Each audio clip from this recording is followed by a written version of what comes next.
Hello chess friends, and welcome to Zardo's chess channel, and welcome to my series How to Spot Chess Tactics. So in this series we ask ourselves, when is it possible to create some tactical shots? When is it possible to give up maybe our queen for a rook, a knight for a pawn? When is it possible to maybe give up more material just in order to create some open diagonals, open files, and create sort of an attack against our opponent's king? Or maybe just to gain some material back and continue the game with a completely winning endgame. So in this series we ask ourselves, when should I recognize tactical possibilities? So today we do this so-called too much dependency situation. We already did this the lack of defenders, more attackers than defenders situation, and this blocked out situation. Now we're doing this too much dependency of pieces in chess. Sometimes your opponents build sort of a piece structure in which he basically connects them too much, and you should really recognize this pattern and try to find the so-called center of the defense. So the center of the defense is a piece which connects all of the pieces, all of the defensive pieces around your opponent's king, and you should really find the center and try to do something with the center. So sometimes it's a deflection motif, sometimes it's an overload motif, sometimes it's a decoy motif, sometimes it's a double attack motif, but you should really go and find the tactical possibility around this center of the defense. So really you should memorize this this term.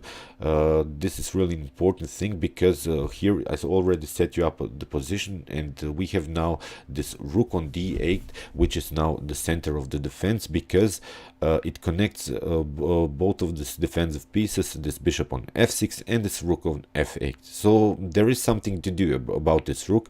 You can pause the video and find this nice tactical shot here, and basically if you find this move, it's game over for black.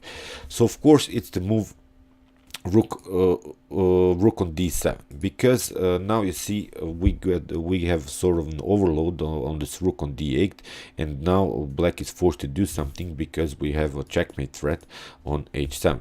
So see, if rook takes on d7, then we have immediately queen on f8, and this rook on d7 is such a strong move, and basically here it's game over. But that was all possible because we recognized this rook on d8 as the main center of this defensive setup by black, and now of course this very nice tactical motif is possible. But you see, let's go back. Sometimes in our own chess games we wouldn't recognize this tactical motif. Some of us would maybe play rook on e2 and similar ideas, attacking the bishop, and it would be a really complicated game, because you see black has this rook and two bishops for the queen, and if black manages to get out of this situation, of course black has a completely winning endgame here. So that's why we have to recognize this tactical possibility sometimes in our own games. Here you see this this defensive structure was really built around this rook on d8, and we have to do something. You have to find many tactical motifs are of course possible. So you see, I just wanted to recognize the center and try to find your tactical shot here. So let's go further, and here is another example. Here we have again an overload motif, and here you see the defense is really built around this queen on e1, and now we have to search also for a tactical motif. You can also pause the video and try to find your tactical shot here. Here you see this queen is really overloaded. It defends this rook on g3, it defends also the knight on d2 and the rook on d1. So it's really important to do something here around this queen. So far we cannot attack the queen. You see, queen on e3 or queen on f2 is not possible because we cannot deflect the queen. But something we should do here around this queen, and it's the move rook takes on d2. So here you see we're playing again around the center of the defense. If you play rook takes on d2, then we have a deflection motif of the queen. Queen takes on g3. Now you see we really smashed our opponent's defense around this knight on d2, and here if you take the queen on g3, then you have a very nice checkmate on c1. You can basically put some pieces in between, but it's game over. Very nice checkmate on e1. So if you try here queen takes on d2, well, then simply again queen takes on d2, and if the rook moves, again with the same idea, rook on c1, very nice checkmate. So if you try here rook on g4 in order to attack the queen, then we can simply play rook on d1, and if you take out here the rook on d1, then you have either h takes g4, or we can simply play here also rook on c1. If you take, then we take with the check, and then after that this rook on f4. So you see, this is really important moment in the chess game, when you recognize this the center of the defense. This queen is really overloaded here, and it's not good to have the queen as such a defensive piece, because your opponent can use we have also another element. We have a lack of coordination of these rooks, which we'll do also in the future in this series of this pattern recognition, how to spot chess tactics.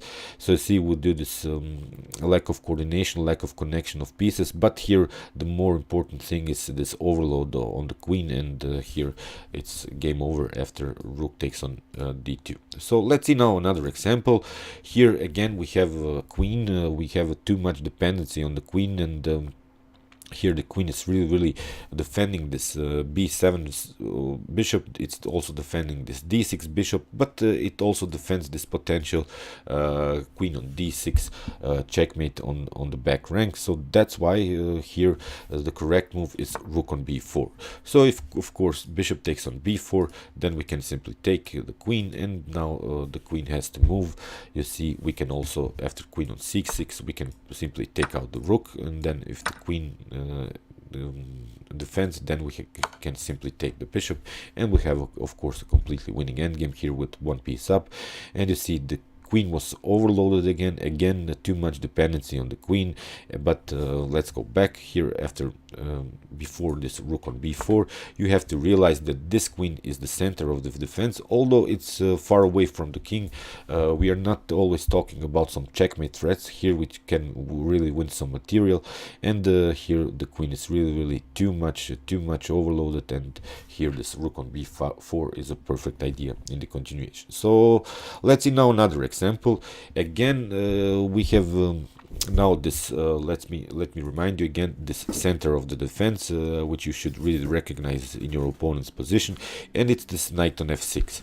This knight on f6 defends this d5 pawn, it defends this d7 bishop, but the more important thing is that it defends here this h7 pawn, which is our main target by the bishop and the queen. And here we should search for sort of a deflection motif on the knight.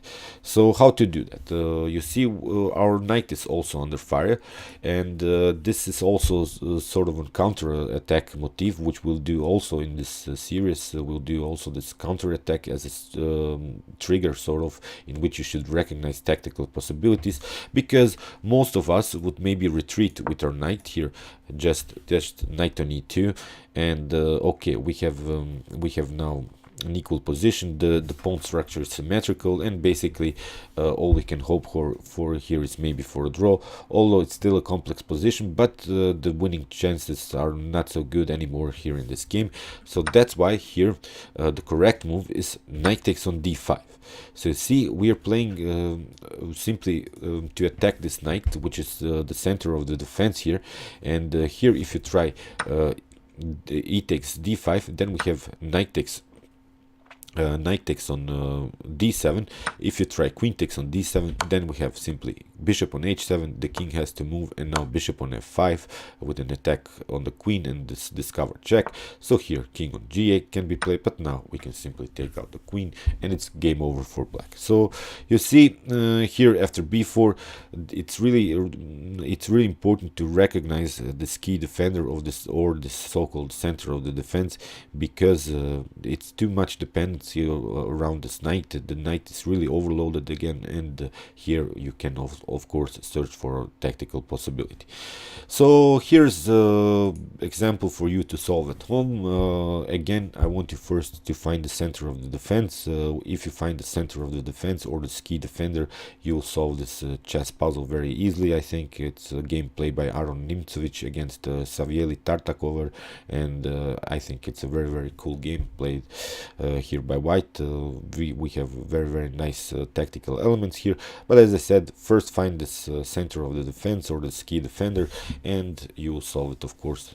I believe in you. Okay, I hope you enjoyed this video.